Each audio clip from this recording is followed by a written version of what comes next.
What's going on YouTube, and welcome back to another MLB The Show 19 video for you guys here today. I'm going to be giving you guys some tips on how to hit better online. So as I hit right now, I'm just going to kind of give you the tips that I would use. I'm just in practice mode to make it a little bit easier. And so let's just get right into it. So first tip I have for you guys is if you're playing online, don't swing on the first pitch. So right here, the count is just resetting at 0, so I'm not going to be able to show you that, but you don't want to swing on the first pitch when you're playing somebody online. You want to allow them to pitch. You want to wait till they pitch you a strike.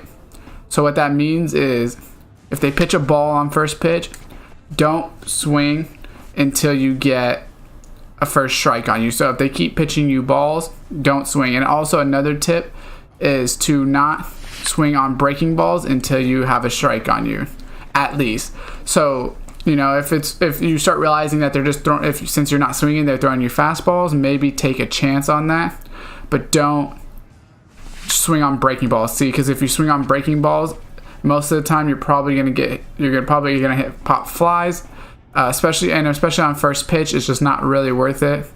Wait for your pitch. So another tip I have is, depending on where they like to throw the ball, you want to keep your zone a little bit lower or a little bit higher. So if I know that they throw a lot of breaking balls, I'll keep it a little bit lower and just work my way up to the fastballs, and vice versa. So if I know they're throwing a lot of fastballs, I'll just keep it high, and if it doesn't come high, I know it's not a pitch I want to hit. See, so even though that's a sinker in the strike zone, right there I can tell that that's not a pitch I want to hit, so I just let that one go. So I keep it high and wait for a high fastball. See right there? Once again, another sinker. So I wouldn't want to swing at that, because sinkers are, unless you're a really, really good hitter, then you probably don't need this video. But you probably don't want to be swinging on sinkers. They're hard to hit. See? You wait for the fastball up high, and you're going to get a double or triple out of it, depending on how fast your guy is, or maybe even a home run if you have bomber on that guy. So that's another tip I have for you guys. Another tip I have is to use your timeouts. What I mean by that is stepping out of the batter's box. You can't use it in here, but definitely when you're playing online, if you step out of the batter's box, it might throw people off, and it'll allow you to get more hits as well. Another tip I have for you guys is if it's a 2-0 or 3-1 or anything that you're up in the count, and you know they're probably going to be coming in with the fastball, don't be afraid to use the power hitting. So it does lower your vision zone when you're using the power hitting. So as you can see, my vision zone is pretty big. If I use power, it will minus it down. But if you know a fastball is coming, it could put you in a good position. Same thing with contact. You could use contact if you have like a really high contact player. Although I think that you could use X well enough for contact. I don't personally use contact hitting. I do just use X and then sometimes square. And I would only use square on players that you have really high power and not a lot of contact on. So for instance, my catcher is Gary Sanchez that I play with in Diamond Dynasty, and he has pretty good power and no really contact, and he's slow, so I don't really want him on the bag anyways. I'd rather him, hopefully get a home run one of the hits.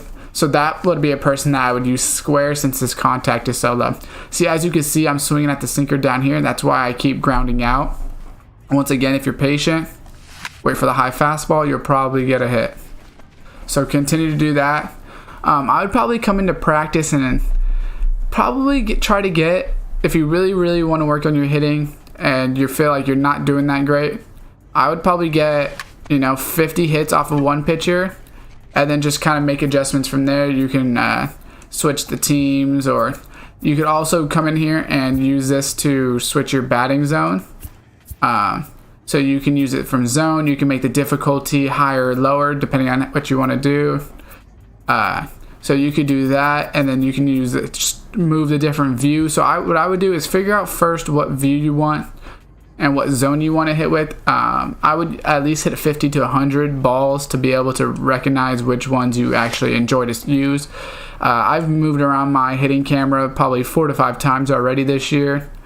I was all the way from zoomed in, from all the way to zoomed out, and I found that this was kind of the best one I found. That's kind of zoomed in, kind of zoomed out. So just remember to play with that, test it out, and you're gonna have some error and trial by error when you're practicing your hitting, but it's definitely something I think that you guys should work on. Also, you can use this for pitching as well. You could just switch and go to the pitcher to learn how to hit your spots.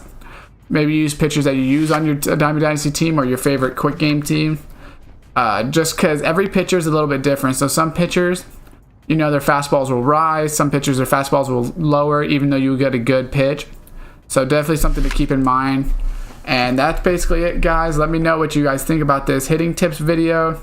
Let me know if you guys want to see more videos like this.